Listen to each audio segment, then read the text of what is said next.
I guess we're both technically talent in this instance. Tarento, yes. Hello. Hi, welcome to the Hi. Yaoi Shelf.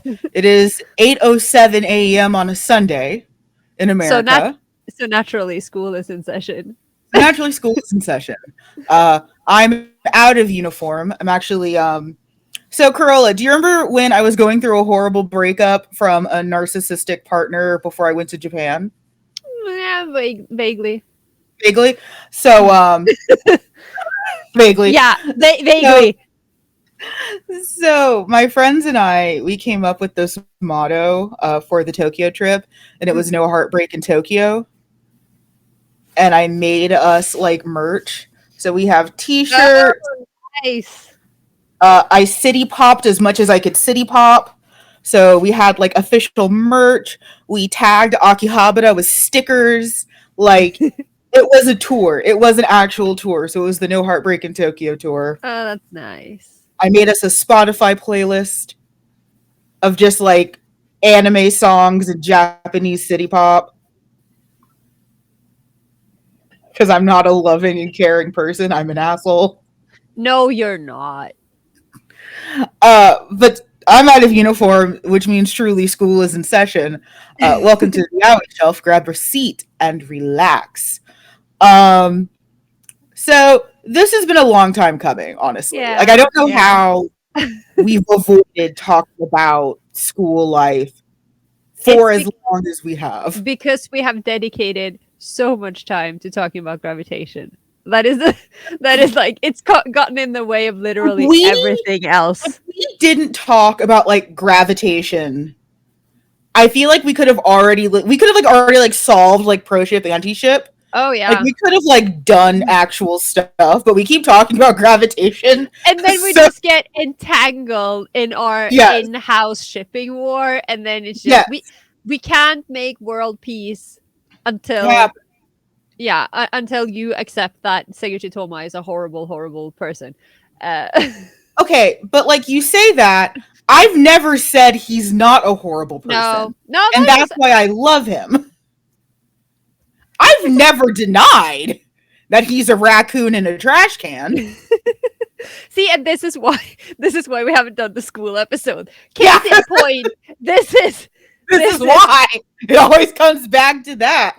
But we're finally talking about school life, and honestly, like when I say that, I even mean the earlier iteration of the show, which has some topics that, looking back, I'd love to re-record with someone who likes yaoi. Are you talking about me? No, some other hoe. I don't know if you know this, but I actually do like yaoi a lot. I know. Spoiler alert. Yeah, I know. I know you're shocked. You're It was shocked. it was the utter sincerity of you asking with who? Like with someone like just the utter sincerity. Are you cheating on me again? No. You're a serial No. podcast cheater.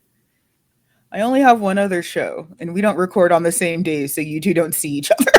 We don't. Yeah, this is true. You don't interact. But school life. It is a pillar of the BL world because it is a pillar of the Sojo world. Mhm. Um oh boy, is it some stuff. Yes. Whole episode. Oh boy, it Oh is boy. And it's so like not to jump the gun, but it's so versatile. Like yes. yeah, schools, there's a lot of stuff happening in these schools. And I think this is a good place to, before we hop into the main outline, to discuss like theme and genre. Because I think what happens a lot in BL is that, especially for, I hate making it sound like we're just a couple of old boomers, but like, especially with the way tagging has evolved, we've kind of forgotten like what is a genre and what is a theme. Mm. So school life weirdly is both. It exists in both of those spaces. Yeah, It yeah, is yeah. an entire genre of type of manga that exists across brands. You can have shonen, you can have josei, you can have sojo, you can have shonen ai, you can have yaoi. So it is a genre with genre tropes, but it's also a theme that Mm. you can apply to other series whose main genre or main focus may be something else. Yeah. So I don't know if you guys have these over in Norway, but like, you know, those little like magnets with words on them that you can like make poems out of? Yeah, we do have those. Okay. I didn't want to assume. I don't know what you guys have outside of snow. I don't know what you have. We have so much snow. Yeah, I saw photos. Like that's why I was like, I don't know what you It's guys have. it's ridiculous. Like I just a tangent, but like I am usually snowed in when I wake up. Like my bedroom window is usually snowed in, but then I woke up and then I checked the newspapers and like the whole city is at a standstill because apparently we got so much snow. Like, do you understand how much snow there has to be for a city in Norway to come to a stop? I mean, my brain, I physically can't wrap my head around it because Texas got like 3 inches and a bunch of people died. Yeah, So, yeah. like, I can't. We're here, like, I mean, I was like, how bad can it be? And then I was like on Instagram and the library, which is just about the only thing that is open on Sundays, was like, Right. yeah, we're closed today because the employees can't get to work. And I'm like, what? It's bad. Yeah. But we're in Norway. Yeah. So yeah. But we do have those magnets. Yes. So you can think of school life like that it's both. Yes, it is a genre with genre tropes, but you can also tag it on to other things that might be in a different genre. Cat. He's scratching me.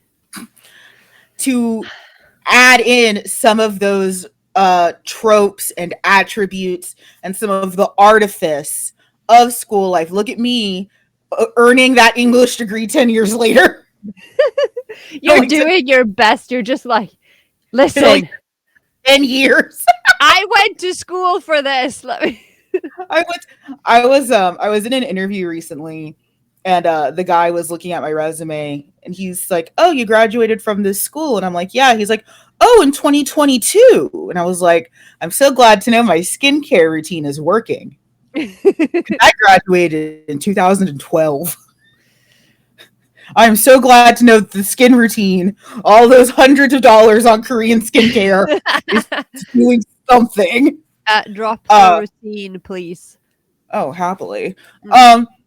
So I think one of the things that initially is hard to talk about school life is because of what we just described, that it is both. And it can seem a little monolithic.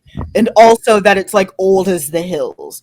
Because by the time we were both reading manga, school life had already existed for what felt like hundreds of years. Yeah.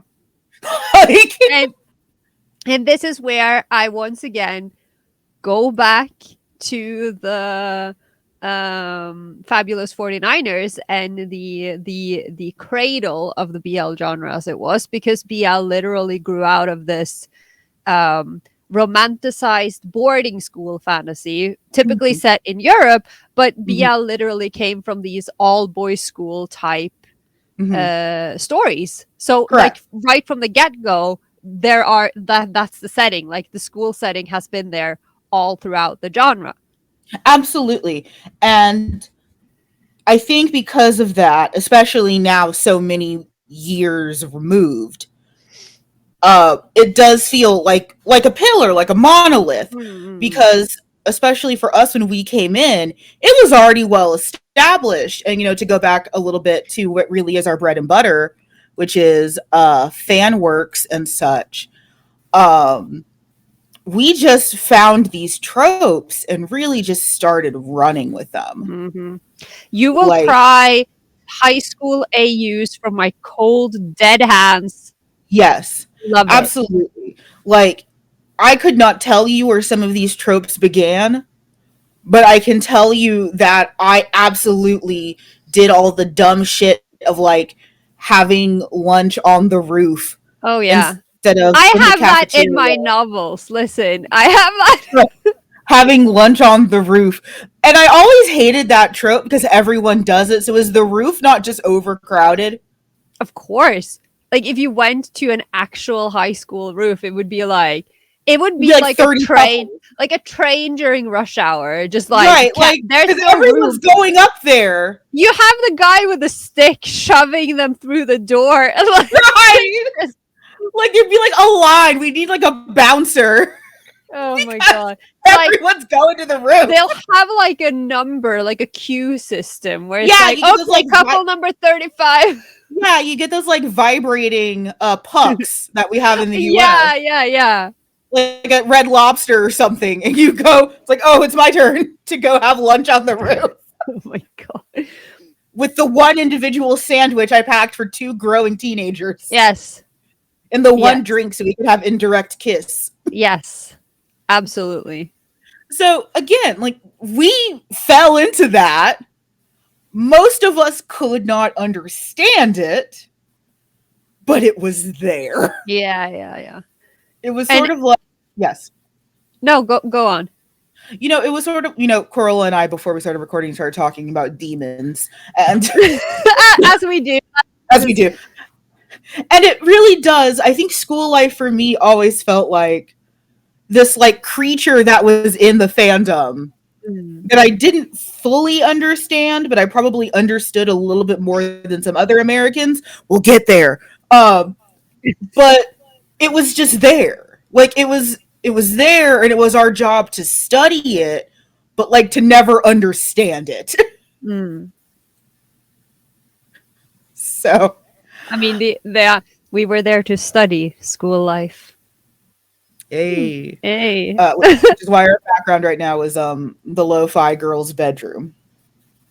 Oh, is that what it is? It is.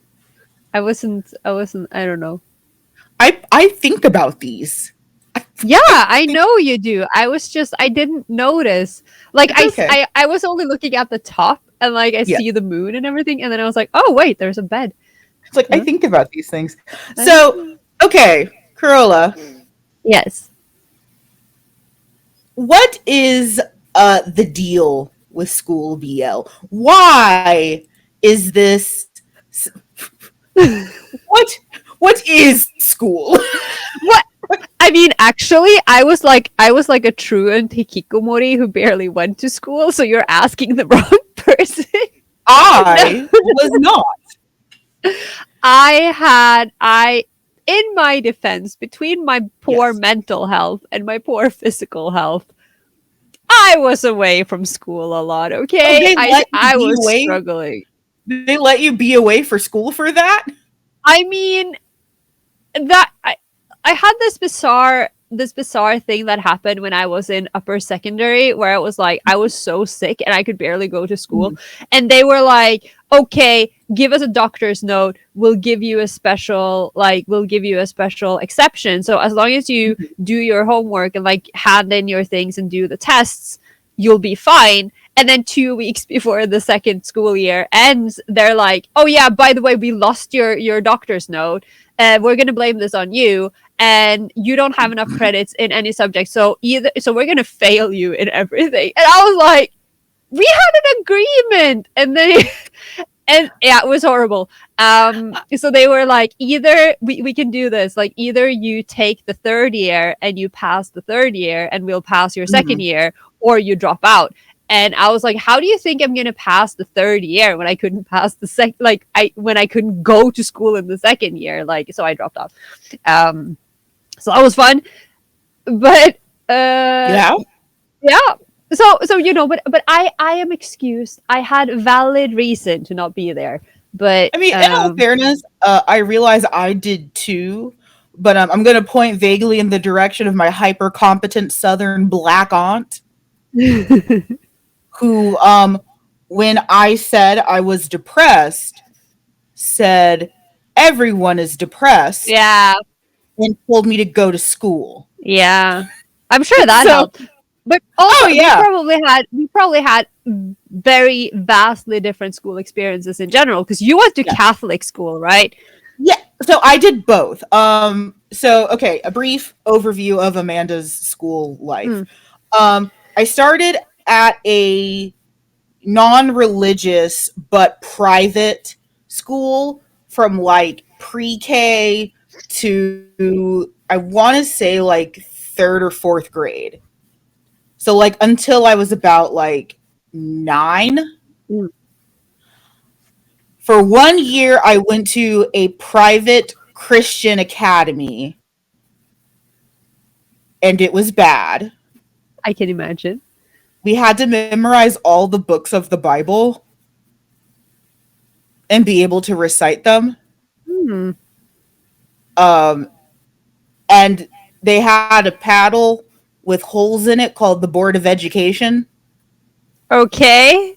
And they, for corporal punishment. yeah, that's, yeah. Yeah. So that's like 10. 11 to 13, I was at a private Catholic school, Mm. so junior high. 14 to 15, I was at a public school. 15, a private Episcopalian school. 16 to 17, 18, public school. And then I went to a private Catholic college. Mm. So Wow. yeah, I know, crazy, right? um, so I did a lot of both. I did a lot of private education, which is really, really different in the US, where some of these places are just wild in. I did a lot of very religious education, which you'll see a lot in the school trope occasionally, because, oh boy, Japan sure does love to fetishize Catholics. Oh, yeah. We're going to talk about that. I will. I mean, yes. You're the resident expert on that. I am. Because Because, oh boy, Japan sure does love to fetishize Catholics. And then I did private school. Like I did the like I don't know what is it. What is like an American school like like public school show?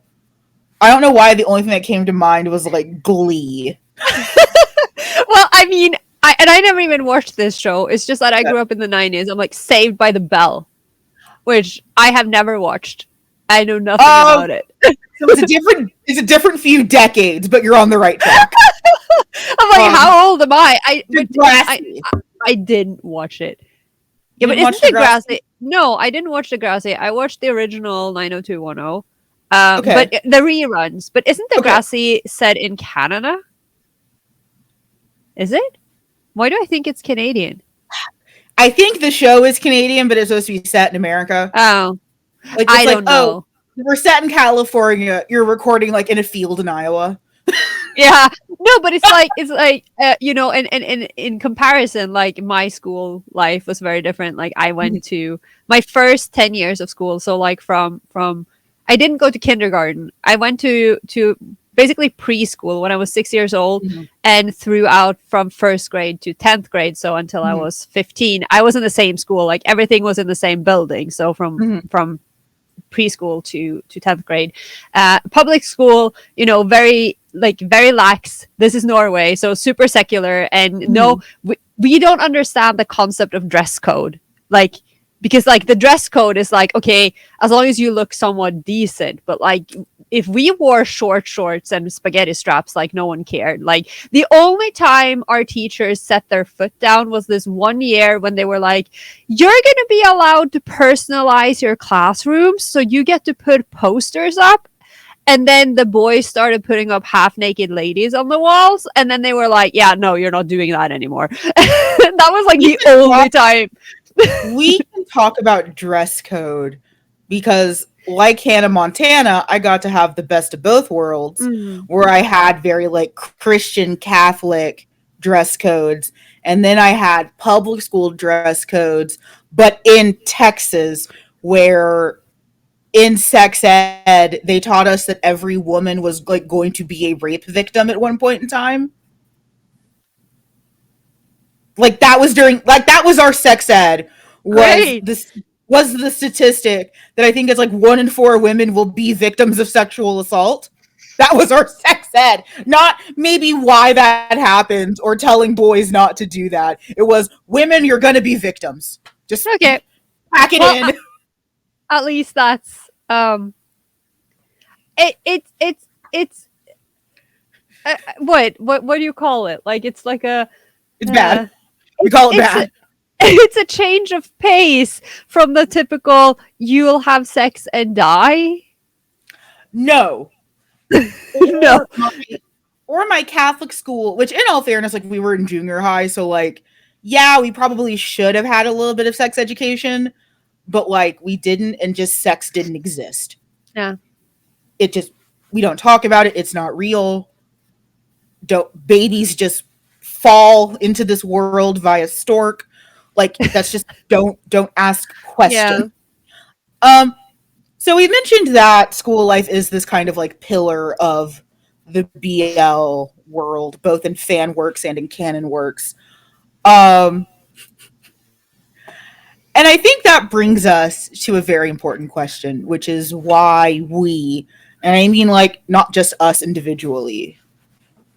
I figured Wait. I was trying to Rewind. do the pointing thing, but I didn't know. Listen, it is 8:28. It's fair. It's fair. You're okay. I'm just stupid. I am an exhausted noodle right now. This is your note. This is your teacher's note. Like you're excused. Yes, right.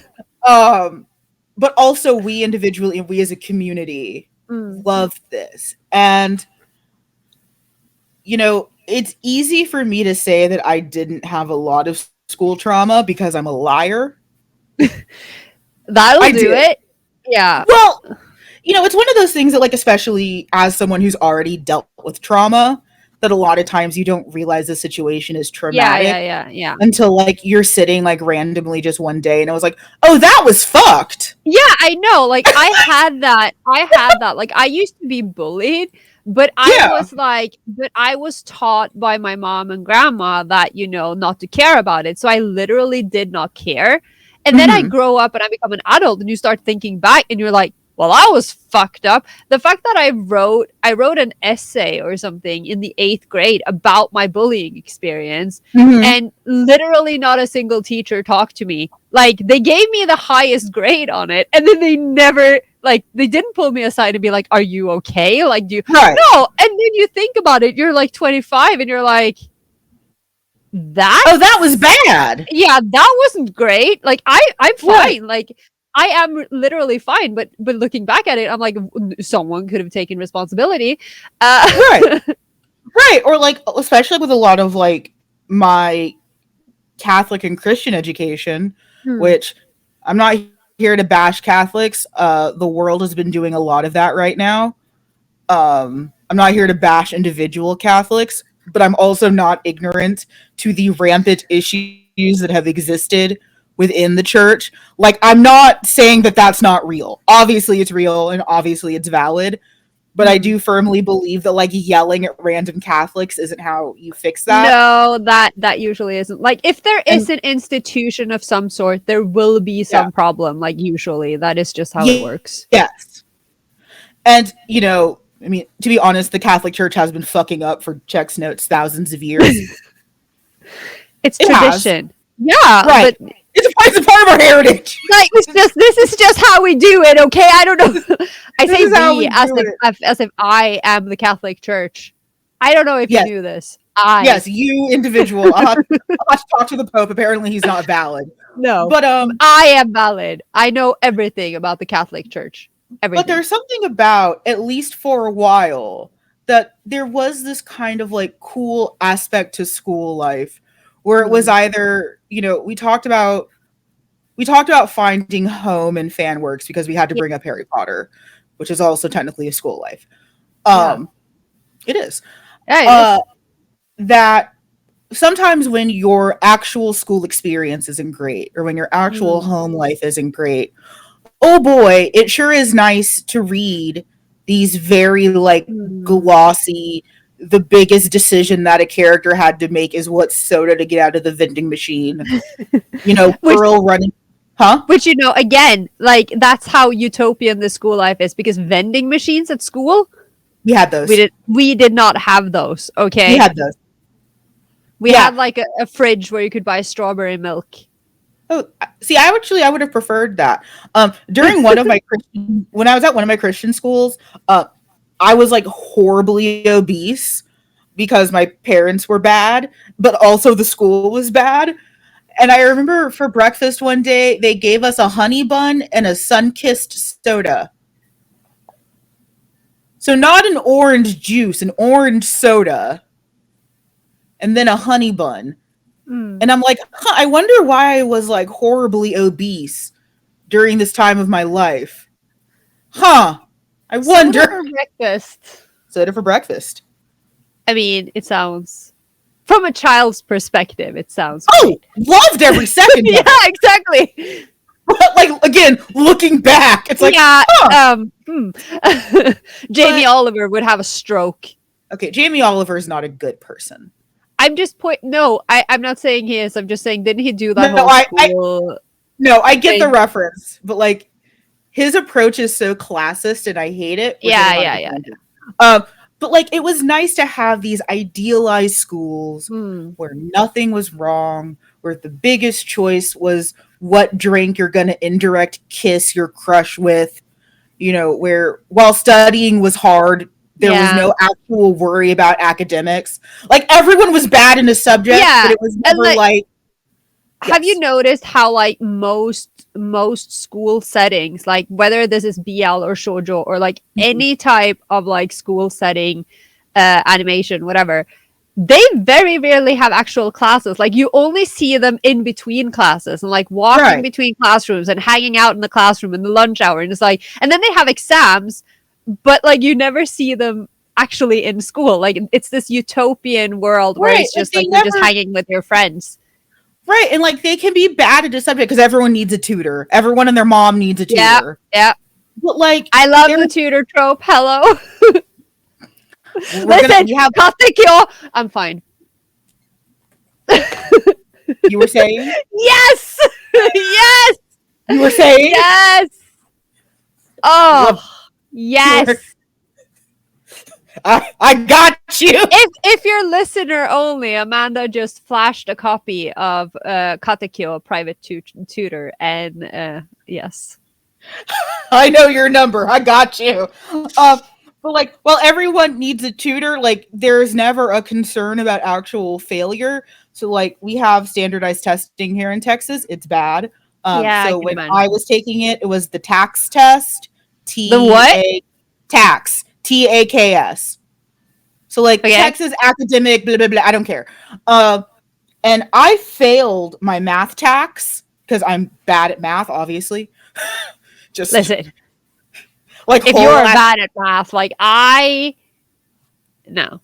Like whole ass sticker design is just my face bad at math. Like I failed my math tax like twice.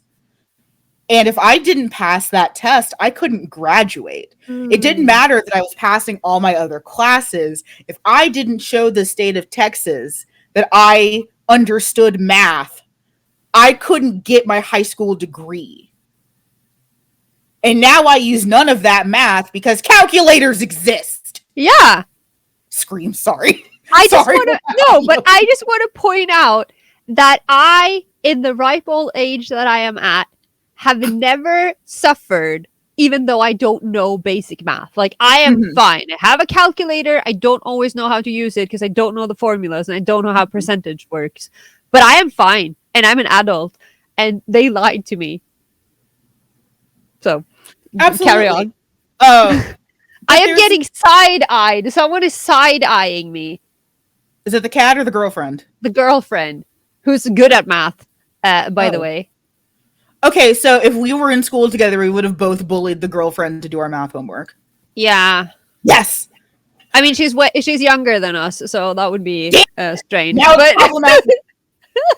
It's already problematic. I'm wearing a uniform, clearly, so that we can get cancelled. I'm out of uniform, so I guess I'm the bad boy who is always out of uniform, never shows up to school, but for whatever reason has all A's. Like, he's never in school. Listen, one of my favorite, like, I love both of those. I love the delinquent who's terrible at everything and who's got really bad grades. And then I love the delinquent who's secretly super smart. Like, but I just love delinquent characters. Okay, I'm a simple person. Huh. Shocking information. Would never have guessed that. I know, right? Like, what? But you know, there is this allure to Mm. wanting school to be perfect, especially for how kind of like awful it is for everyone. Because that's the other thing about school is that, like, whenever people talk about it as adults, no one had a good time. And if they did, they're lying.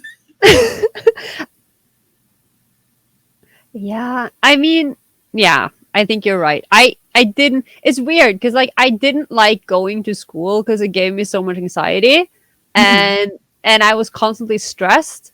Mhm. But I'm one of these people. I've said this before. Like I really enjoyed being a teenager. Like I wouldn't mind being a teenager again. Like things were horrible, but I also had a really good Mhm. time. So like when I graduated from like the basic 10 years of school when I was 15, Mhm. I was crying so bad because I was going to miss it so much. And it was so weird because like I didn't get along with everyone. Like there were a lot of people I really didn't like. And I was Mhm. so sad that I wasn't going back there. It was super, super weird. And Yeah. And, yeah. to echo that point, I don't disagree with you. So, like, when I say it was bad and no one liked it, there was actually, like, I think, like, those last 2 years of high school were the happiest I had been in a while. Mm, I had the anime club, I had my, like, little group of, like, dumb friends. I yeah. was kissing girls in the hallway and in the stairwells because Look at you. just kissing girls. Because I was senpai. I was the charming, Mm, older student who ran the club. I was Tamaki. yeah. So I was just, oh man, I was just kissing girls in stairwells. It was great. But it's you like know, there's that nostalgia factor, right? yeah.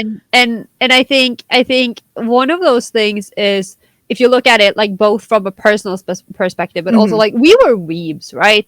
I mean, and the thing Huh. is like the romanticization of Japanese school life in particular because it was so Hmm. different to Yes. like we don't have clubs here. Like it's not like that. Like all extracurricular activities are like you do it outside of school. Like you're like on a soccer team, but it's not connected to the school. Like America has like a lot of like there's track and field and school. The school band or the school like school sports. It's so wild to us that like the entire town kind of gathers around the like the football team. Oh, welcome to Texas. Yeah, but we don't because that doesn't happen here, right? So Japan, but we are being continuously fed American school life through the Hmm. media. So the Hmm. Japanese school life is so different. And then of course Hmm. the way that it's portrayed in Japanese media, because Hmm. the high school is the ultimate freedom in Japan, It right? Because is. you are still, and for us as well, because you are still a kid, you get to do all the fun things. You're coming into yourself, you're finding your people, like Hmm. but and you don't have the responsibilities and worries of adulthood. And then in Hmm. Japan, it's like you are that's when like that's why there are so many shows and series centered around school life, because once you Hmm. go to university, once you go into the workforce, you are expected to conform a lot more. So like high school is like the ultimate freedom, which is why it's such a Hmm. utopian world in fiction. And we Absolutely. emulated that, I think. Yeah, completely. You know, and we'll talk about some of the negative elements of that, but I really want to circle in on what Carola said, where it's utopian and freedom of expression. And Mm. like, this is where, at least for me, so, you talk about like molding who you are. Yeah.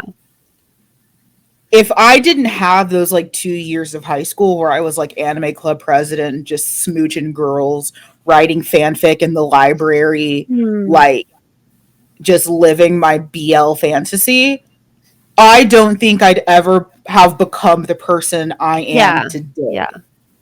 Like, was that person fully formed in high school? Of course not. No. I was 17. And yeah. But so many of the bones of that person, that sounded like a fae Mm. trap. That sounds like a fairy trap.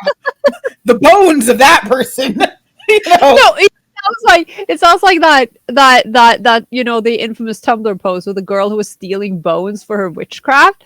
Yeah. Remember that? That was Yes. wild. Yeah, but like so many of the bones of that person are still here. Points Mm. to breasts. Yeah, the bones of your breasts. They're so heavy. so heavy. Oh my Um, god.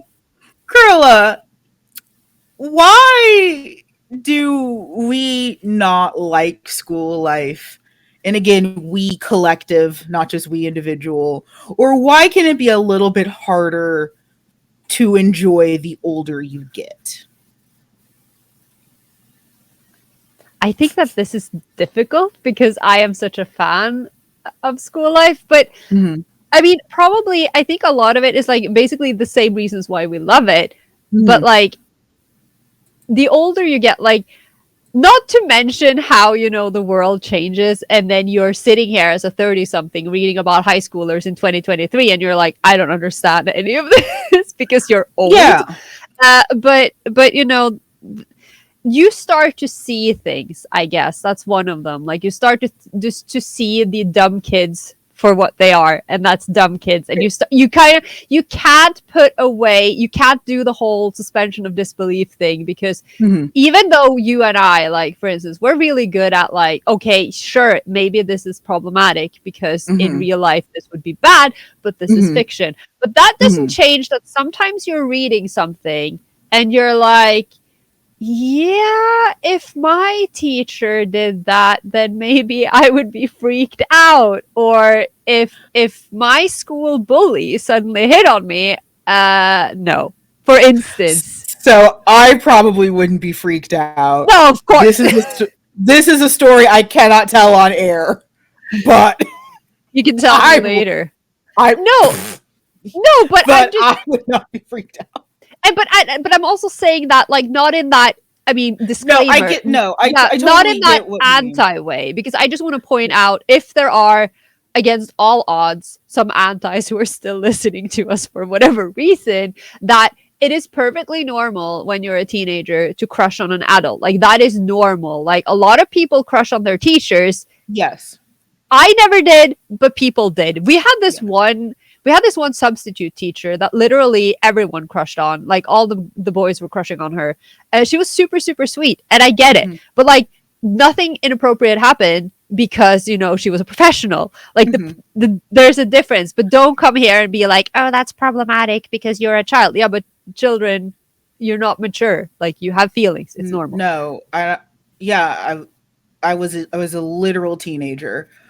No decision that I made was a sound or logical one. No, because your brain isn't fully developed. Like none of the decisions I made in hindsight made sense.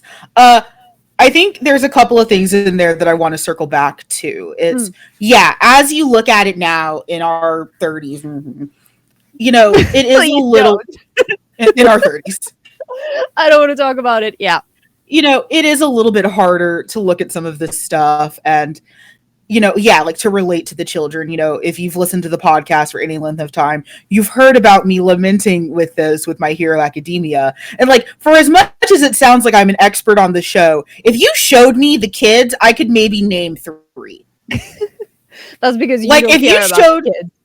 I don't. Like, for as much as it seems like I have encyclopedic knowledge, if you showed me like class 1A, there's like 3, maybe 4 kids that I can be like, yeah, that one. I'm pretty good with them, but I mean, that's not. No, but it's like one of those things, like just like basic things, right? Like especially if you look at like the romance genre, so BL or shoujo, it's like when you are an adult who is kind of used to dealing with your problems in a somewhat capable way, question mark, right? Then really looking at headless teenagers running around creating drama is like, why are you doing this? That writing feels so inauthentic because it's adults trying to be children. So much of that drama is just toothless and stupid. And we've said it a million times. If someone had one conversation, just one, have a conversation. Hey, Izuku, I don't know why you have your powers through eating hair. We're not going to talk about how problematic that is. But for the power that you have, there's another guy. And, oh boy, do you not want to fuck with that guy? Also, there's a weird twink covered in hands. Yes. There's just a lot going on. But yeah, and you know, on a less supernatural superhero side of it, it's like, you know, all of these tropes of like, do you think he likes me, or like, I don't understand what this means, even though you've been fucking on a daily basis. Like, if you asked him, like, just ask him, what am I to you? But they don't. And then you have 15 volumes of people running around creating more drama because they don't know what's happening. Okay, in all fairness, men can be trash, and like you can be fucking someone and it'd be like, what is my naming your phone? And it's like cum rag. So okay, or hole. But no, but I mean, like, if it's a romance, like that's what I'm saying. Okay. If you are a protagonist of a romance. Oh, okay. I was like, hold on now. So I'm not talking about all of these other trash men in my life right now, okay? Because I like a lot of those. Yes, but you'll be like glory hole number 17 or something. Right. It's like, that's not what I mean. I mean like where there is an actual kind of hole happening, but you still don't understand that they like you because they haven't said that outright, right? Yeah, kids are dumb, and I don't like them, and it's not compelling content anymore. No, not necessarily. It's not, and you know, there's a part of me that's still, you know, I don't think it's a maturity thing because, you know, there's a lot of the problems that, you know, teenagers and adults have just in different phases. So like, yeah, I'm online dating now. It's trash. But like, yeah, I still go through a lot of the like, oh, you know, I wonder if this guy will like me. What should I wear? You know, is this perfume too overbearing? If I say that I have a degree, is he going to be emasculated? Am I going to get murdered on this date? You know, I still have a lot of the same concerns. And then they wonder why we prefer fictional characters over real people. Listen, that fictional character cannot murder you after the date. So anytime I go on an online date, like a Tinder, or I never go on Tinder, like a Hinge or a Bumble date, I always message like my local girl group, like my friends, like, hey, I'm going on this date. This is where I'll be. If you do not hear from me by X time, call the BAU from Criminal Minds. That's the message I always send. I've never used an app like that because obviously committed relationship for a million years. Yes. Since before I had a smartphone. So it's trash. It's trash. We're not gonna go there. That's what I'm hearing. It's trash. But yeah, like I don't, while some of those feelings are still there, like love, like acceptance, like, you know, evolving sexuality, you know, all those things are still there. There's something about it from the immature lens of a teenager that as I approach like my mid 30s, that I don't have any interest in anymore. And, you know, we'll probably talk about this a little bit deeper when we talk about the problematic elements. You know, the cool thing about school life is that there's rarely ever just the school boys in this instance who are there. And I started noticing this shift when I was in high school, but it's definitely cemented now. I don't give a fuck and a half about what the kids are doing. That one exhausted teacher in the corner. Hi, Aizawa. Aizawa is but he is all of us. Like, he embodies what it's like to be an adult in fandom today. He's exhausted and fed up, and he's just in a cocoon over there in a sleeping bag. Hello, it's me. I don't like him. I really like him. I'm not going to fight you over him. I just see myself in him. Also, there was that one glorious moment where he was like, I don't know what you're talking about. Black licorice is delicious. I'm like, hello, sir. Oh, okay. You're wrong. That's why you like him. What? Is that both of you are incorrect. Got it. I'm sorry that you don't have the elevated palate of Scandinavian. The dead husk of a soul forged by thousands of dead witches. How do you think we survive up here? Is that it? That's the secret. No. So that's why you like him. You're both wrong. Got it. Okay. No, Wow. I don't like him, but I also like I'm not going to fight with anyone over him. I don't think No, that any of the teachers are great because at that school. because you're a mature adult. That's why. I don't think that's why I don't like him. No, because that's why you don't fight people about Oh, who I they was, like. I was like, I don't think it's my maturity that means I don't No, like him. no, no, I no, no, don't no, like no. him, I but I'm don't. concerned. I look at him and my top concern is I don't know how often you bathe. Like I don't know why that's like where my brain goes, but I just look at him and I'm like, when did you clean that sleeping bag last? Like Yeah. when I look at him, I see like people at anime conventions who are in the same costume for all 3 days of con. And it's like, when have you can I put some Febreze over that? Is that getting washed regularly? Are you being washed regularly? Like those are the concerns that I have. Aizawa doesn't have the energy for that. That's concerning. That's a Yeah. problem. But yeah, like as you get older, sometimes I don't care about what dumb high school kids are doing. And a lot of those things that, are discussed, like evolving sexuality, evolving gender, dating and romance, you can still do all of that as an adult.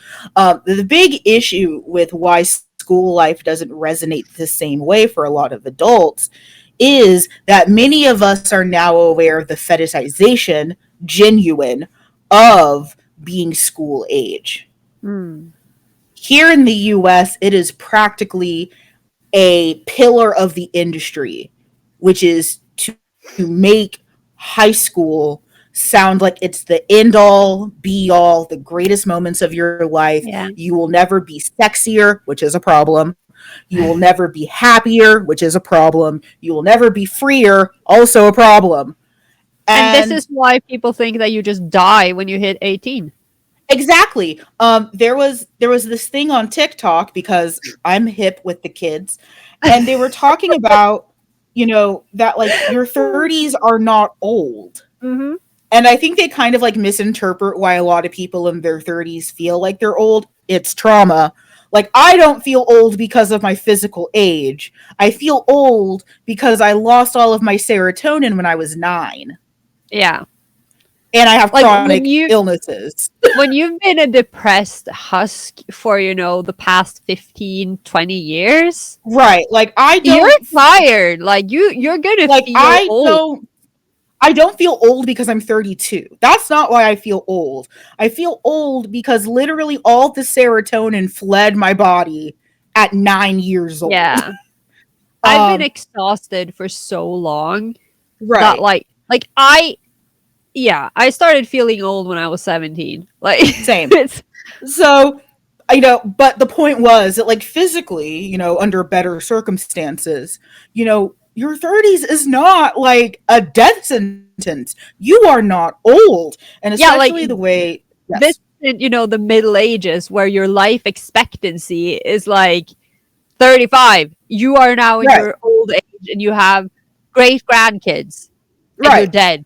Like, no, that's not it. Okay. Well, I'm queer and black. I'm already dead. Yeah. Okay. I've been dead. But exactly, and for a lot of us, many of us, because of economic depressions, because of actual depression, because of the pandemic, because of a bunch of societal factors, many of us are just now really getting to have our 20s in our 30s. I Mhm. know I didn't have like my crazy college years because I went to a private Catholic college and we had like brothers and priests that lived on campus. So like there's only so much partying and shit that you can do when like you wake up in the morning hungover and there's like literal priests and they're just like shaking their heads at you. Judging you silently. It's not even silent. My favorite part is that there's a huge like carnival that happens on my campus. It's called Oyster Bake. Um, it Okay. involves actual oysters. I don't have time. But it's like this huge like debaucherous party. There's drinking, there's oysters, there's rock and roll music, and a Oh lot of my the brothers, God. I know, and a lot of the brothers and priests that live on campus are, up in years. There are some that are like, young, and most of them are up in years. We even have a retirement facility on campus. And my favorite part about Oyster Bake was walking by the brothers' residence and seeing like one spindly finger pulling the blinds down to look outside, like the Onceler. You just see like one spindly hooked finger and just like, oh, look at all those sinners outside. Oh my God. And then, they go back to, I think they have to pray every 3 hours. So they probably have to go back and pray. That's exhausting. Yeah. We have a bell tower. The bell tower rings every 3 hours to announce prayer, including at 3 a.m. and midnight. Yay! Which is great when you live next to it. But that fetishization, in true sense, is negative and it is harmful. I've always said this, but I meant it, snidely because I'm an asshole, but I mean it more sincerely now, is people who say that they peaked in high school or like high school were the best years of your life, that's just genuinely sad to me. Not that I wasn't happy, not that I didn't enjoy, well, I mean, I wasn't happy, but like, not that I didn't enjoy aspects of it, but you have so much more, I have lived so many more years. Done so many other things than if I had said high school is the end all be all. The greatest day I will ever have is that one time I went to another city in the same state to talk about Latin. Woo! Sounds like yeah, it's great. Like, I mean, I had a good time. Sure. I had a great I'm time. not saying that it wasn't a great time. It's just not necessarily the greatest moment of your life. Right. Like, in hindsight, that's nothing in comparison to what I've done over the last several years. Yeah, exactly. So, and especially like here in Texas where we do have like football players and stuff, like, or former football players who were like super, super big when they were in high school. And then they realized that being good in high school doesn't mean you're actually good at the sport. Mm. And then, they didn't become famous football players and now they're just yelling at their kids too hard. Yeah. Where those guys are like, oh yeah, college were the best days of my life. That's sad to me. I hate that for you. That you peaked at like 17 and the remainder of your days has been spent trying to recapture a high you never will. That's sad. That's not okay. And that's a fetishization issue, especially in the US, but Japan also has it a little bit because, again, that's assuming that all of your freedom, all of your expression, all of your, sexual freedom and identity, you only get to play that out in high school. Yeah. Before you become a corporate slave and die of overwork. Exactly, which is why, so many school lives are so transgressive in that sense, that there's this assumption that, yeah, you're probably going to be a little gay. You're probably going to be... Like, if you're surrounded by nothing but boys or nothing but girls, yeah, you're probably going to be a little gay. And, like, that's usually the most accepting Japan is on the topic, because, as we know, Kishida still said that gay marriage shouldn't be allowed. And if any of you are shocked, I'd like to point in the direction of Shinzo Abe, who was Kishida's mentor. So if any of you are surprised at all by Kishida being a conservative, absolute asswipe, I'm going to point in the direction of Shinzo Abe. Yeah, it's like basically I'm not gonna claim that I know everything in the ins and out of Japanese politics, but essentially, if you are the prime minister of Japan, you're gonna be conservative, like really conservative, because that's how it works. Yes. Like don't try to do anything progressive. But Kishida is progressive. Like hasn't he said that they're gonna tone down the fax machines? They're gonna start phasing out the fax machines. Don't tell me that man is not progressive. If you're listener only, you might have heard the loudest squint ever done in history. Just the absolute loudest squint. It's the baby steps of Japanese politics, okay? Yeah, we can't accept homosexuals, but the fact that they fuck themselves. Maybe they'll have equal marriage in 300 years, maybe. Because queer people have never existed in Japan, and that's totally not the West's fault. Love that for us. Love that for us. So as we mentioned at the start of the show, school life is both genre and theme, which means you get a wide myriad of things under that umbrella, from very, very soft and fluffy, which, as Carola mentioned, school life has been a part of this forever. But for where we're talking, we have to give it up to Gaku in Heaven. Here it is. As much as I think we both hate it. I don't want to give anything to Gaku in Heaven because I don't like it. I don't like it. I don't either. But we have to give credit where credit is due. That doesn't mean we have to be happy about it. Pablo Picasso was a literal dick. But we still have to give him credit for his paintings. Okay, not you comparing Gaku in Heaven to Pablo Picasso. What the hell? No, it's an equally accurate portrayal of school life. Really scritchy and scrabbly and abstract. Because that's not what school is. I think I don't know. I feel like probably because I wasn't in those fandom circles at that time, I don't know how big the impact of Gaku in Heaven really was. But what I do remember is that it was that, because again, we didn't have a lot of BL. A lot of BL did come out, and the animated series, the 12 episode series, came out around the same time as Oran, and I think it floated a lot on that. I think it got a lot of traction because we had Oran, and then this is like Oran, but it's all boys, except it wasn't, because it wasn't half as fun. but we clung to it. We don't have time to bash Gaku in Heaven. No, I'm just saying. In the US, I think the concept was big. So when you talk about impact, it was massive. If I were to go back in time and ask 16-year-old me and my group of hellions what Gaku in Heaven was about, none of us could tell you. But the idea became the seed that, tying it into fan works, that almost every high school AU school life fan work was built upon. That's the foundation. So when you start seeing a lot of those tropes, like the shitty miscommunication, the oh no, too many boys like me, the biggest problem in my day is choosing what soda to drink, everyone's on the fucking roof. Everyone is on the goddamn roof. God, I wish Kazuki would fall off that roof.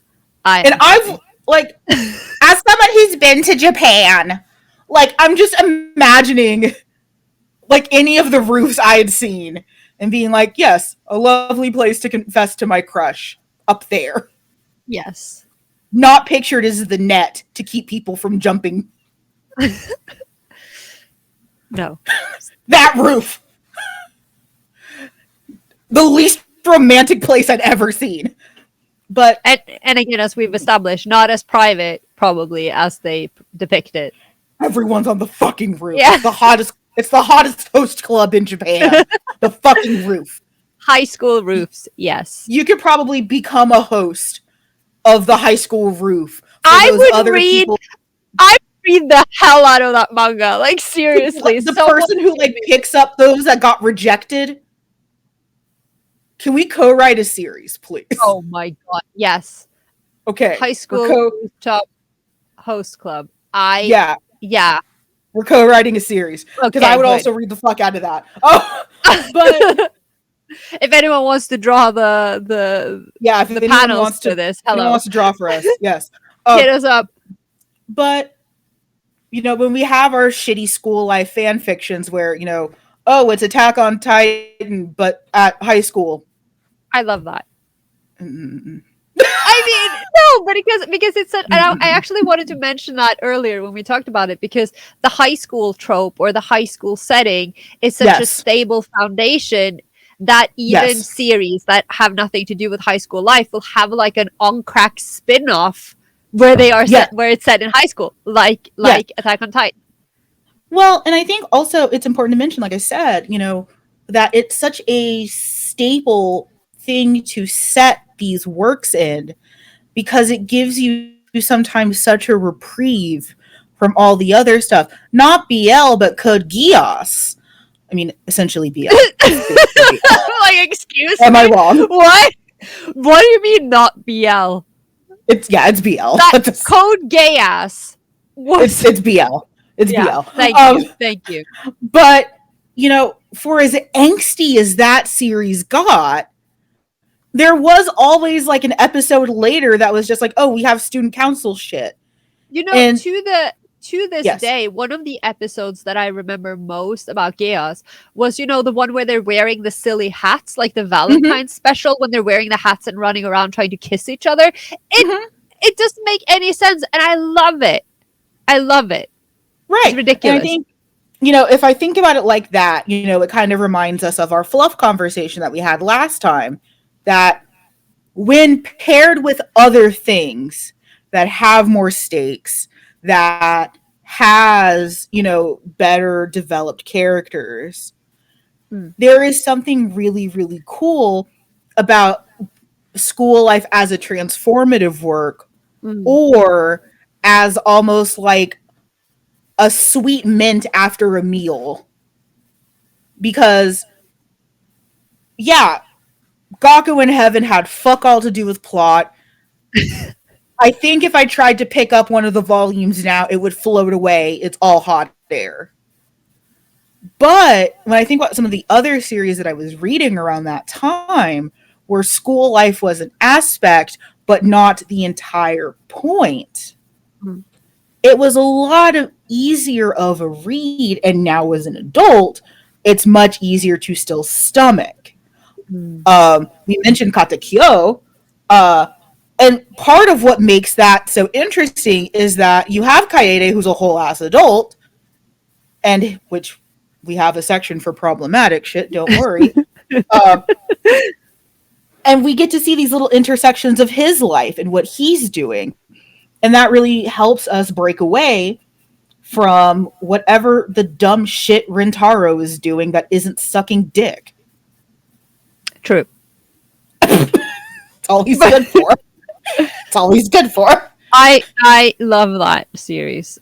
Genuinely. I don't like that it has so many like stupid shoujo tropes. Like it even has the whole like, oh, Rintaro is shopping with my best friend. I guess he's cheating on me. Oh yeah. Like, Kaede, you're genuinely a very smart man. I have blocked all of that out. I only remember the good part. It has the full on like Kaede does a sexual violence against Rintaro because he's out shopping with one of his friends. And it's like, the whole point of this is that you're a smart man. The entire crux of this series is that you are a smart, capable man. And you see your boyfriend, who you know loves you because he has no other thoughts than that empty ass head, out with your other friend, who you also know is taken because he also has no other thoughts in his empty ass head. And now, instead of, again, having a singular conversation, you drag your lover across the threshold, do a sexual violence. He finally confesses all teary-eyed, and then, oh, you kiss and make up, and we're supposed to ignore the sexual violence. Yeah. Yeah. That's where it lost me, honestly. It's like, the whole point is that you're not stupid. That's the whole point. You have no other redeeming characteristics because he's just a sadist. Yeah. But I think that also ties into the whole, like, I say this as someone, like, I love a lot of shoujos, I love a lot of BLs. Like, I do prefer things that are set in like real life compared to like fantasy settings. I like, like real life settings, but but often there is like a lack of imagination when it comes to conflict. It's like the only conflict you can make are those types of conflicts. It's like, no, Yeah. it has to be stupid misunderstanding. Oh no, they're cheating on me. Oh no, I have to commit a sexual violence. Yeah. But it's fine because I'll be forgiven in the fourth act. Like that's not how it works. No. Please. And we're jumping the gun because we'll talk about problematic stuff. Yeah. But, it's amazing that we can go from something like Gaku in Heaven to something like Cast Heaven, which both have heaven in the series, even though it's hell. I was actually going to binge read Cast Heaven before this episode, but then you decided you don't hate yourself. Yeah, no, it was mostly the whole grandma got hospitalized thing, so I didn't have time to read. Because I started reading Cast Heaven like years ago when it was new, and I love Ogawa Chise as an author. Like I think Ogawa Chise is a great author. But Cast Heaven, like it from the beginning did not sit right with me because it is so like it is so bleak and like the concept is wild, right? But then it got licensed, and now finally volume 8 was released in English. Now I can finally read the whole series and see if I like it better if I read the whole thing. But I haven't. I barely started rereading it, but I haven't finished it ever. So I don't know how it ends. But wow, that series. It's like I was like, I opened it, started reading like the first chapter of the first volume, and the first words out of my mouth was like, "Oh right, where are the teachers in this manga?" Like I know that there are no teachers, like unless the teacher is involved with one of the students, there are no teachers in school setting mangas. Okay, but this. It's like you just play your little cast card game and abuse each other all over the school. It's fine. No one steps in. Okay, I will say when I was in public school here in the U.S., my teachers also like were not around. Like, if they weren't being awful, they were not around. Like, they were bad. Like, we have bad teachers in America, or at least like during that time. Yeah. They've gotten better and then they got worse again because we don't pay them. And now like teachers are very, very rightfully concerned about school violence. Like that one teacher who got shot by one of her students because he didn't like her. Wow. Yeah. And everyone was shocked when she's like, "I'm not coming back." It's like, well, what do you mean with the children? That kid shot me in my classroom. No. I'm not coming back. No. American problems. But you do have this wide gamut of what it can be. And I say that with pride, but also hesitation. Because sometimes you do lose the plot a little. I do look at some series and wonder why this is at school. Yeah, I saw recently, I can't remember where this was, but I saw a discussion recently about Yarichin where people were arguing because a lot of people seem to have lulled themselves into this belief that Yarichin is actually happening at a university because of the activities that no, it's a high school. That's the whole point. Like the photography club, which is actually just the prostitution club that is being utilized, which are prostitutes. Yeah, which is being utilized by students and teachers alike, is a high school. Like, but I think people are trying to make it more like to stomach it better. It's like, oh, but it's a university. No, it isn't. It is a high school. Like it's and like people were discussing it. So, the setting. Like, you can have anything. Yarichin is so out there. It's so wild that I'll just accept it for what it is. Like, I think it's hilarious. I love Yarichin. Yarichin is not my favorite. But my issues with it have nothing to do with the fact that it's set during high school. No. I have told you all some of the antics I was able to get up to when I was in an American high school. So the idea of there being a secret, sex club is of zero shock to me. Like, it It Yes. reminds me of when I was watching, Boston Public. Yes. I used to watch that show. I like that show.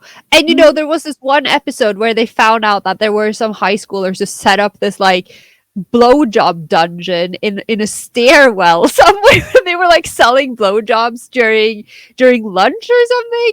And I'm Yeah. like, I don't know. I watched that when I was a young and impressionable person. So I guess when I read these kinds of BLs now, I'm just like, oh, this is just what you find in school settings, I guess. Yeah, absolutely. I guess, where was our blowjob dungeon? We had an abandoned theater corridor. Which was the blowjob dungeon? Yeah, because the new theater was built on top of it. And it was nicer. But they never closed down the old theater wing. So it was just like a dark basement under the main school. Yeah, there. I mean, that was it.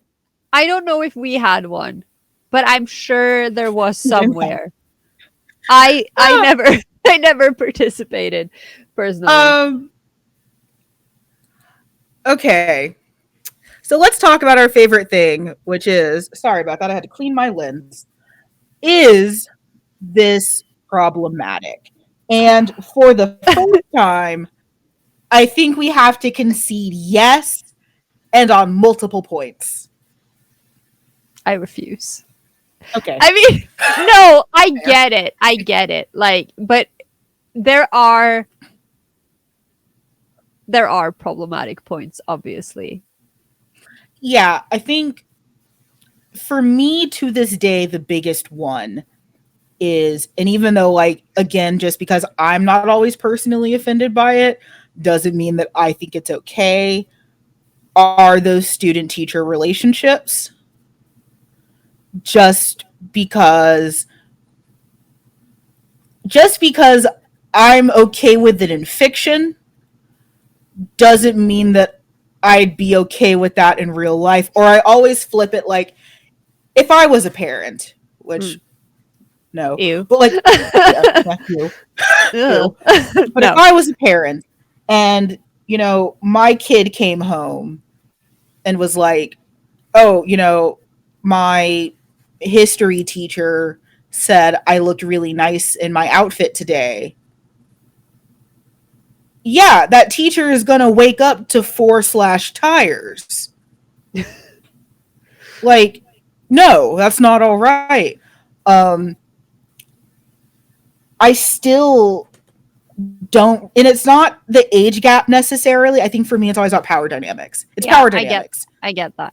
It's that one of these people should know better.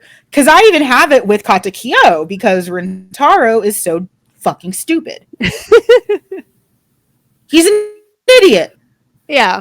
And you do wonder occasionally what that consent journey was. And it's one of the reasons why, like, series favorite, Hitoriji My Hero, it's one of the reasons why I don't really care about Kosuke and Setagawa. If that age gap doesn't exist, Setagawa is the man in that relationship. He knows what he's talking about. It doesn't matter that he's younger than Kosuke. He is very aware of what they are, who they are, what that means societally, and how to be careful about it. He's not a mindless teenager. He's honestly one of the smarter characters in the series. So I don't have as much of an issue with them because that power dynamic is different. And I find something now so off-putting about that. Again, as I mature and look back, and it was like, oh, that was fucked, from high school and, from my school years. But do you have any possible squicks from? No, I think I've actually gone the opposite way, because when I was younger, like I don't know. I think that a lot of this, obviously, it comes. I talk about this so much, about the cultural contexts and your Yes. personal context. Like, it depends a lot on where you are coming from. And I had a very Yes. safe upbringing. Like, I had Mhm. I grew up in a very safe environment.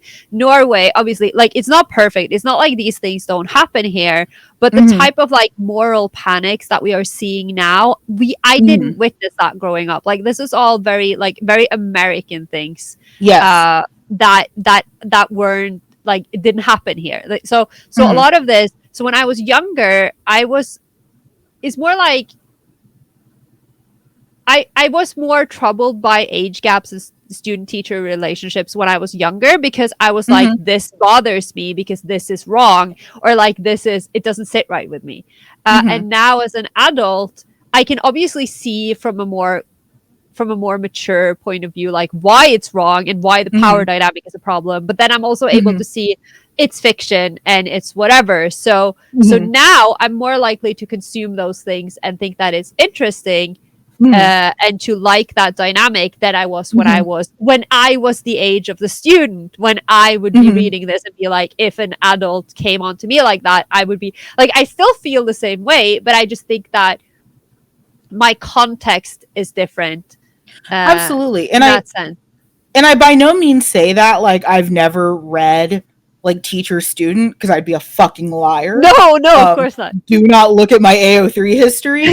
But again, usually in the context that I'm reading it, Mhm. everyone is very aware that this isn't Yeah, okay, that exactly. it's not good. It's usually darker themed. Like it isn't like, oh, I'm just a normal high school boy and my teacher's really cute. Mhm. It's, oh shit, that teacher's doing a non-con on that student. Yeah, and it's like, So, it's I think it very much depends on what you want to get mhm, out of it as well. Like, I like complex stories. I like, same. yeah, because we both like those kind of like borderlines, the things that make you think, right? Yes. So there are a lot of these stories that I find interesting. I Hmm. don't necessarily agree with the relationship. Hmm. Sometimes I get won over because they do tend to have the happy ending. Like, okay, we went through all of that, and there was violence and non-con, and but then we worked it out. And I'll be like, okay, fine, I guess I'll just believe you because I want you to be happy. But like, consuming critically, it always comes back to consuming critically. Yes.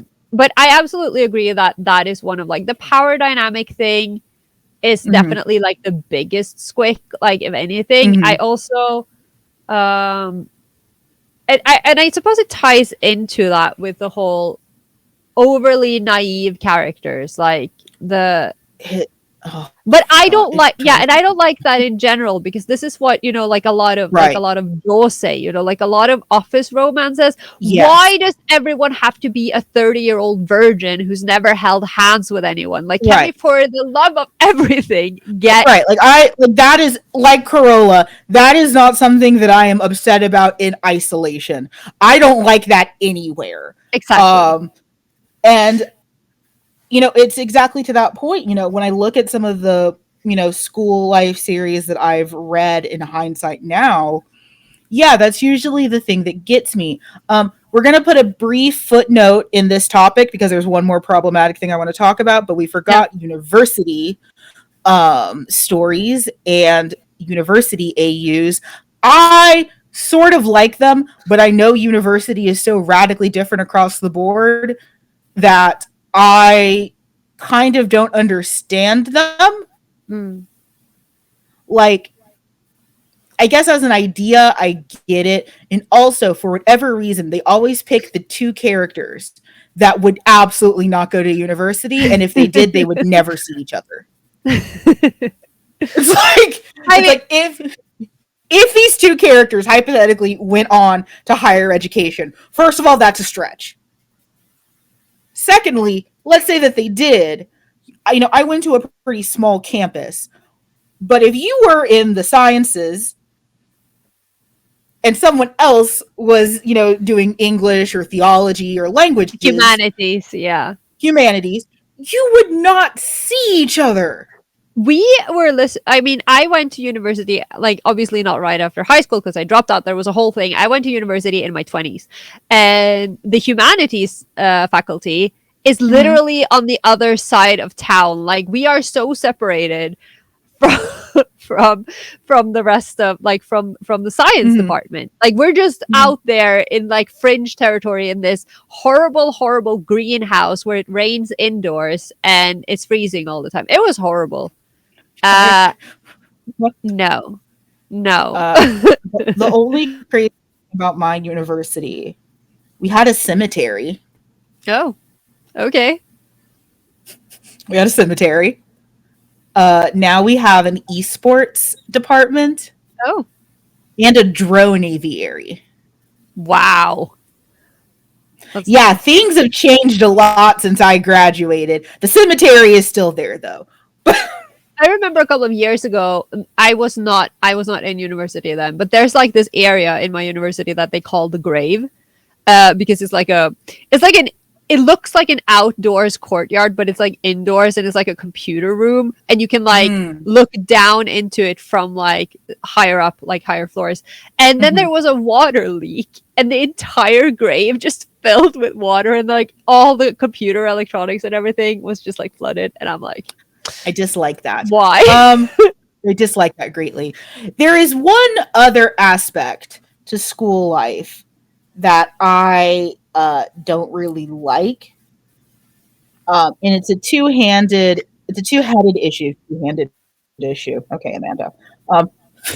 I understand you. It's okay. It's one, lusting after young bodies, which is a problem across media. Again, whatever mythical aunties are listening, if you're going to call it out, anime and manga, you have to call it out everywhere. Because media has that problem. Capital M media still has a huge problem with like, oh, look at these sexy, busty high schoolers. And it's like, that's a child. Yeah. I also have like a problem just like on a tangent. Again, because talking purity culture, and I'm not saying that this doesn't happen. Like, everyone knows that school uniforms, especially sailor uniforms, have been fetishized a lot. But Yes. it really drives me insane when people are like, it is automatically predatory if you like characters who wear that uniform. Like, that's a you problem. That is you sexualizing that uniform. Yeah. Because while it is a thing that does happen, that isn't necessarily the intention behind, especially when you have a setting where everyone is wearing a uniform, because that is what they wear in schools. Okay, so I'll throw my line in piggybacking off of that. I don't know how I use so many like business meeting jargon terms. I'm gonna synergize the galvanization. Wow, you're just using your whole vocabulary today. Kill me. This is a school life episode. If I ever using the amount of meetings I've had to sit in where it's a white guy in like a sleeveless puffer vest and like a long sleeve shirt, and he has like the spiky hair, like he looks like he's in a boy band, and it's like, all right, we're as a team to galvanize. What do we need to galvanize? We need synergy. How do we do our best to exceed expectations? And I hate this guy. Yeah, I hate him. We need to disrupt the market. We need to be disruptors. And it's like, kill me. Like, if you look at my notebook, it's just kill me over and over and over This is why I like school settings, because I don't have to deal with that. I have been in so many meetings with that guy because he read like one book and he's like super amped up. He read one book and it's like, we need to use our synergy to disrupt. And it's like, are you a Power Ranger? What the fuck are you talking about? That would be a lot better. Thank you. But to through line that in is, so I was a Catholic schoolgirl. Yeah. I was. And the amount of men, again, online dating is trash, that I've said that to, and it usually comes up in conversation like very innocently. Because like, I don't even know how it always comes up, but somehow boys always ask the right amounts of questions to get to, well, I was in Catholic school. And the amount of guys, I'm in my 30s, most of these men are also in their 30s, who are like, oh, did you keep your uniform? Can we have sex while you're in your uniform? And it's like, no, I burned it when I turned 14. And why would you fuck me in my Catholic school? I was a child. Like, there's nothing inherently sexy about it to me. I wore that. And, like, especially for me, so at my school, we had regular uniforms and then mass days because we were Catholic. So our regular day-to-day uniforms were like khakis or navy blue pants. Mm. And then our mass uniform was like the sailor uniform. I used air quotes, where we had white button downs, our school's plaid, in a skirt for ladies, and as navy slacks for boys.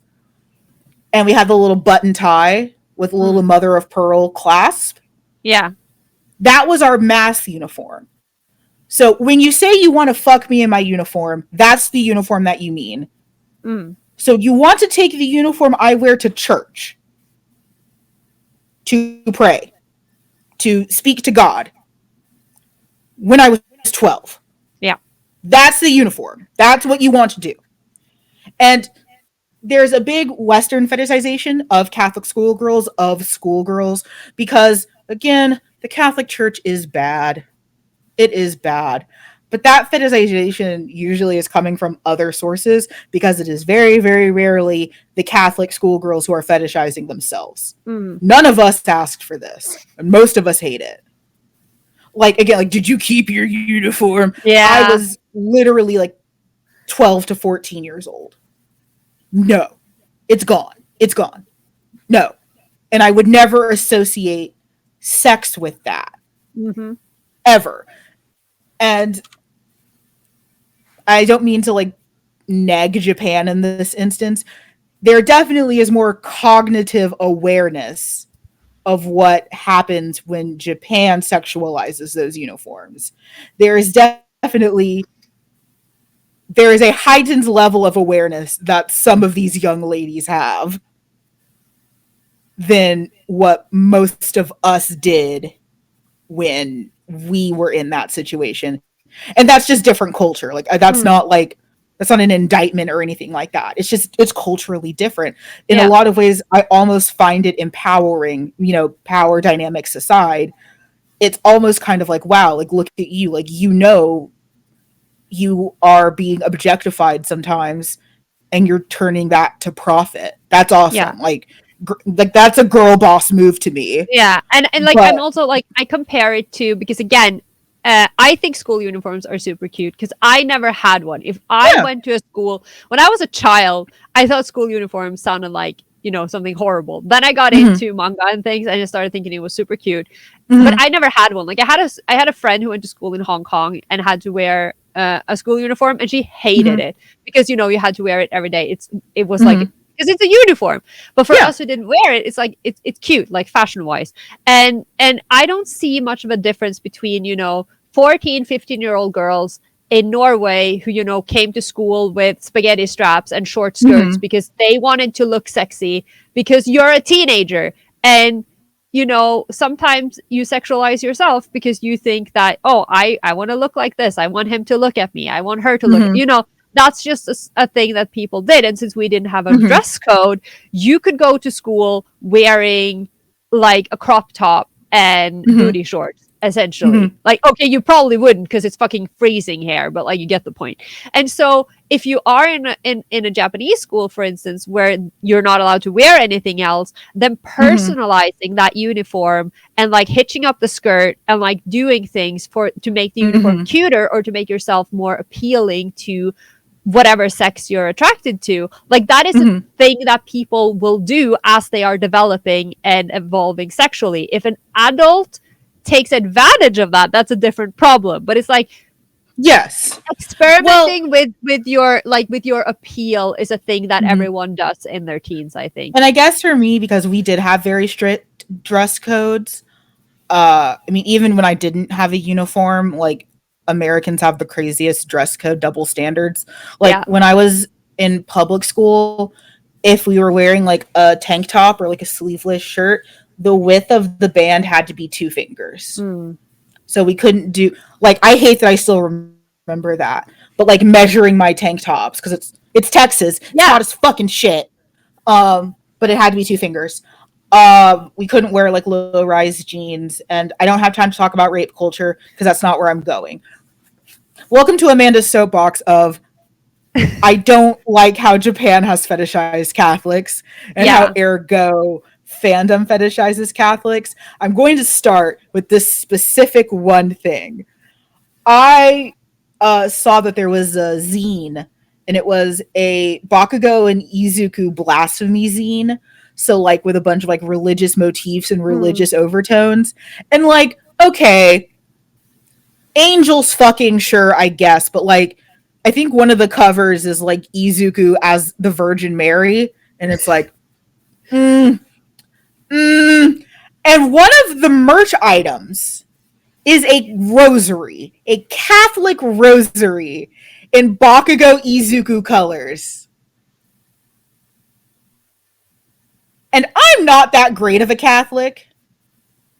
I was utterly upset. I was so mad.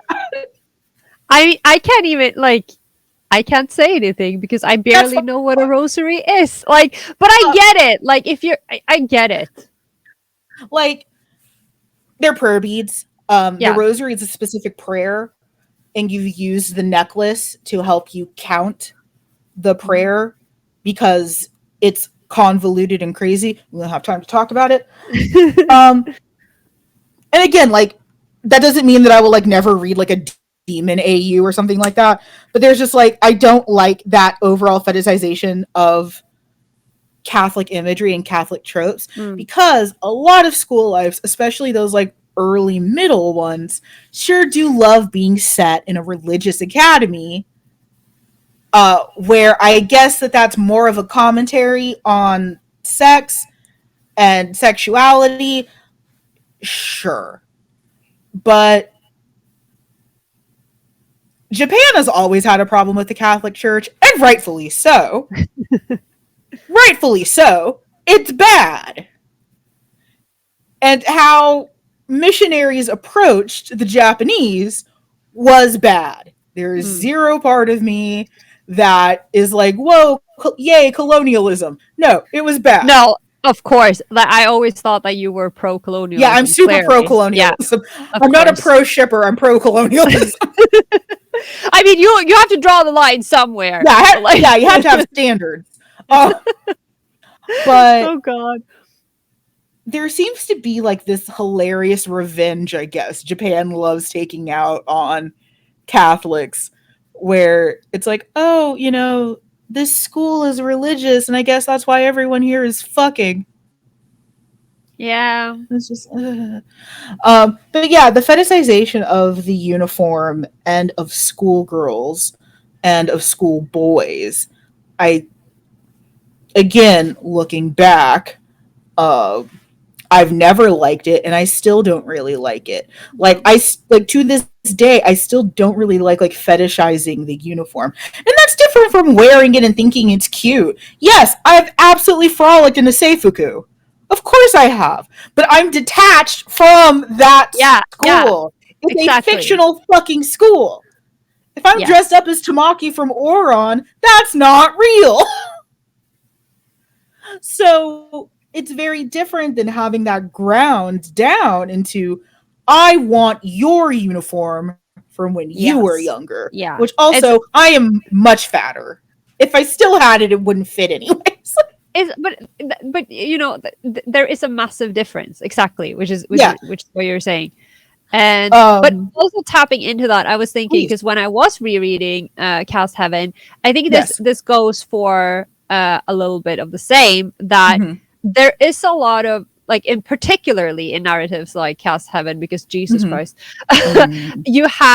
there's so much sexual violence, and I just don't understand, like, because my main problem, like, okay, I have a lot of problems with with the things that are happening in Cast Heaven, but when they do the whole sexual violence, but it's drawn in a way that it's still drawn sexily. You get me? Like, the author is still drawing it as if this was a typical like sex scene in a BL, like you have Right. all of the fluids and all of the expressions and like the, the blushing, and it's like, and it makes it, it's depicted as the opposite of what is actually happening. So even when the character is hating it, the imagery is romanticizing it, even when the setting isn't. And I really don't like that. That was one of my main problems with Cast Heaven when it first started, serialization, and I still don't like it because it's one of those, and it makes it so much worse because it's happening in a school and they are in the uniforms, and there are so many of those things piled in together. Yes. And while I am able to separate that obviously from real life and the author's intent and all of that, it still makes me uncomfortable. And I don't like how much of that tends to happen in a lot of those stories. Right. And, I remember when I was in school at one of my Catholic schools, we did have one teacher that was dismissed for misconduct. From what I know, he never physically touched any of the girls, but I remember seeing his computer screensaver because we're old. Computers had screensavers, and he had a slideshow, and it was all pictures of the girls' soccer team. Oh, so girls like in t-shirts and like their gym shorts. But he wasn't a coach; he was the science teacher. Yeah, that's a little. And it was just the girls. Like if it had been like a screensaver with like random images of school life, maybe. But it was just the girls just playing sports. And I mentioned that to one of the admins, and he was fired because in turn he had also said that the bathrooms should have cameras. No. Right, because we needed to be protected while showering. Yes, of course. Yeah. So that guy got fired. So while I don't have any knowledge of him physically, being gross, he was gross. And I still have that in my head. So yeah, when you still frame that stuff as great, like it's fine, like, oh, this is just a thing that happens. I'm not going to say it triggers me, but I don't like it. I don't respond to it in a way that's like, this is positive and good and keep going. And I would wager to say there is probably a fair amount of people that might feel that way. Again, going back to, you have these moments, especially with school, where when you're in that moment, it's not bad. But then, years later, you're having breakfast and it's like, wait a fucking minute. Yeah. It's like, wait a goddamn minute. Or like, that was a whole ass crime. You're watching something and it's like, and you have that adult reaction, like, excuse me, but you as a young person shouldn't be wait. And then you realize that you at age 13, because kids are 100%. Dumb. And we've all been stupid kids. That's kind of kids are dumb. And I was talking to a friend and we were talking about the whole dirty Uncle Vic thing because, he's still terrible. And a lot of that conversation was always like, well, he's not the most attractive voice actor. Why did so many young girls, kind of throw themselves at him? And it's like, one, we're stupid. And that's not a misogyny thing. Boys are just as dumb. But like at that age, you're dumb. Yeah, you are. He voices literally one of the most iconic characters in anime. For many of us girls, like the first boyfriendo. And, there was a weird, I had heard it, I'd never experienced it, but there was a weird almost like clout game of like, oh, guess what I did with who? And in the moment, in that circle, it's like, oh my God, I can't believe. But again, you have that moment like 10 years later, and it's like, wait. No, that's bad. Yeah. Why did that happen? And no one said that was bad. Because, society was different, blah, blah, blah, patriarchy. Um, but Oh, yeah, there's a lot about this stuff now that I have a harder time stomaching. Not to say that I don't like it. I brought two examples with me of school lives that I do like, even though I bashed Katakio this entire time, I do still think Kaede is a hot man. he is a hot man. And then the other school life that I really, really like, which is no shock, which is Lies or Gentleman's Manners, which I still is not. focused around if you don't fucking read this, But I can't find it anywhere. I will mail you my copy. Don't fuck it Yes, up. I I will send it back. I will mail you my no, copy. I'll never give it back. It's in Norway. What happened to your copy of Lies or Gentleman's Manners? This is fucking Norway. I'm gonna hold it hostage. Like you're never seeing it again. But it's set in a university, and that series also remarkably heavy. Tons of themes that aren't great. What helps is that Jonathan is an adult. He might be younger than the professor, but he's still like an adult. He's just as aware, again, on the same level as his professor. And a lot of those moments where they're just in school really are great levity. Also, because Marta Matsuo has a lot more experience with the US, they talk about things that happen in universities that are more realistic, so it isn't just this magical, idyllic place. Like one of the things that Jonathan gets in trouble for is selling Ritalin. Yeah, That's the thing that happens. Yeah, that happens. It happens. So, it takes it out of this like, oh my God, school is this magical land. Like that's a very tangible thing. Yeah. Goes on. And he gets in trouble for it. And he gets out of it by fucking his teacher, But Yeah. But that shit happens. And that made it so much easier to deal with because it sets that tone of we are grounded in a reality, not, this fluffy, we're not in this like fluffy rose-colored land where everything is great, school isn't expensive, and you need to find ways to pay for it.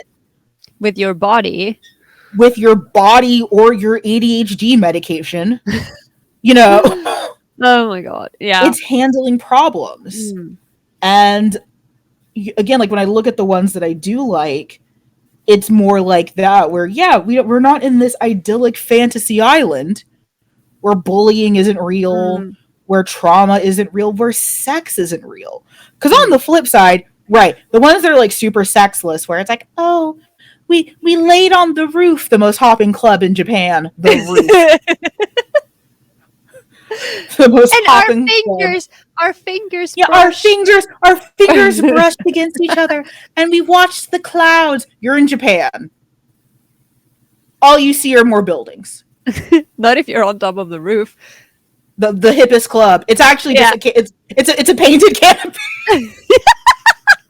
Actually, it's a cage. That's it's an enclosure because again we can't have anyone jump, so it's like a jungle gym.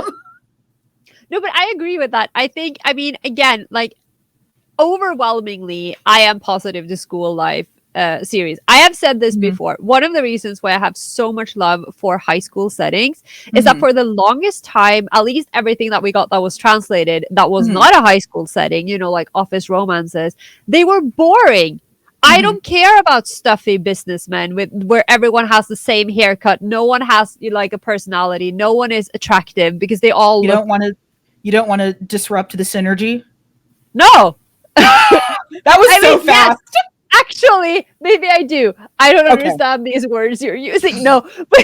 But it's, like a lot of the time I felt like it became such to use those words, like now that I'm an adult, like it became such an image of the whole corporate mill thing that they're joyless office workers. I don't want to read about that. I want to read about characters with emotions who are going through things, who are learning, who have cool hairstyles, and like who are cute. And so I am overwhelmingly positive to high school settings, but also because of the nostalgia, because I and especially when you're like in your early 20s, I talked about this when I talked about my own writing as well. Like I would write high school students for the same reason I was reading a lot of high school things, because I hadn't experienced a lot of adulthood yet. I don't know how to be an adult, but I was a teenager for a long ass time. So I can recognize some of the things the characters are going through. You can, yeah. And I've been writing adults for a very long time because I was a traumatized child. Exactly. Which is basically one adult. One traumatized child equals one horribly functioning adult, which is my bread and butter if you read my writing. Yeah. It's just, I mean, mostly positive because I have warm feelings about like and like you said, going back to how it's both a genre and like a topic, because there's so much diversity within the high school trope that sometimes you can have like cute fluffy romances or things that feel like, dare I say it, good representation, and sometimes they are absolute messes that do stupid things and that suffer, and like there's a lot to choose from, and you don't have to love everything, you don't have to hate everything. Completely. Carola, I had a great time talking about school life with you, one of my favorite people on this planet. Oh. And if we were in the same school together, I absolutely would have recruited you to be in our anime club. I would have barged in and knocked down the door. I would have been there so fast. I would have been able to put the poster up. You're just like, I hear there's an anime club. I'd be like, hello. I felt it. I felt the tingles. I knew something was happening in this room. So actually, one of my friends then, she ended up being like my vice president of the club. We were sitting in gym, and when we sat down for gym before we started, we would sit in these like vertical lines, but like spaced out apart, because school is inherently fascist. That's gym class. No, hell. It's actually hell. Yes, I'm fine. But so we're in our uniforms. We're not even in like our plain clothes. We're in our uniforms, which is like the only thing that's like school branded. And I get up and I walk over to this girl and I look down at her because she's still sitting. And I'm like, "You like anime, don't you?" And she like is like, "What the fuck?" She's horrified because she's like, "Oh no, my disguise failed. This person knows who I am." Because there's nothing on her that would have, flashed that. Again, like we're in our gym uniforms. Yeah. So it's not like I saw a t-shirt or saw a manga or saw like a keychain. I could just sense it in the air, and she was aghast at first. Hours. Yeah. Yeah, she was aghast at first, and then she's like, "Well, yeah, I am." And yeah, like she later ran that club with me. So yeah, I do have positive feelings about high school. Speaking of positive feelings, here is where we talk about what we're covering next month. Carola. What? I am so prepared. Wait. Oh yeah. No, I knew this. I was just like, my head was on the... No, I was like, wait, but we're still covering BL. We're still covering school life because we're doing Patreon and the live. No, of course, we are talking about our BL blind spots next month. Next month. Next month? Is that what I said? Yes, that's what I said. You said next week. Oh my god. Oh my god. It's been a long ass week. I don't even know what day it is. It has. Yeah, we're gonna talk about our BL blind spots. The things in BL that aren't necessarily in our spheres, because BL at this stage is a wide and deep sea that it wasn't 20 years ago. So yeah, like we definitely have some spaces that I'm not the most up to date in, and I'm sure Carola will say that. I'm sure Carola will echo that.